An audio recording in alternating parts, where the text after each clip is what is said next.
Okay, tonight I'm going to do a margarita. Okay, first thing is just to wet the rim of the glass, because you've got to dip it in the salt, get a nice crusty salt rim. See that?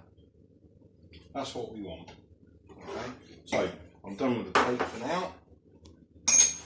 Okay, so we start off 1.5 measures of tequila. This has always been my favourite, the Cuervo Gold. There's 2, so I'll make a slightly larger one. Okay, Grand Marnier, you can use triple sec or you can use cointreau if you like. I like that, so we'll put 1 of those for 1.5 of the tequila, so there's a little bit more for that just to make it up. Now, ice as well, stick some ice in there and squeeze some limes. So I want 1.5 measures of lime. So that equates to roughly 2 limes generally.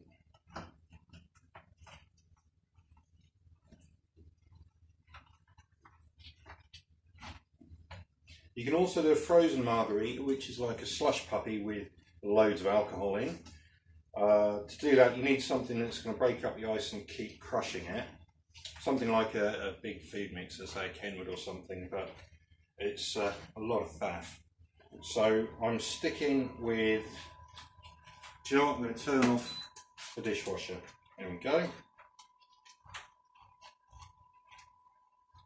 So pop the lime juice in. Just get the bits in, so I like the bits. So 1.5 measures of lime. Then put it all together, shake it up. This is the fun bit.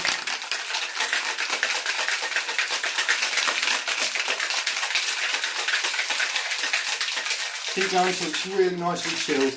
You can see the frosting and condensation on the mixing jug. In we go. About a perfect glass of margarita. Now, you can put yourself a wheel of lime in there for decoration, rather than waste an entire lime, because I'm not really going to get any flavour from it. Let's put one of those. And that is your margarita. Cheers. Yeah. This is like being on holiday again.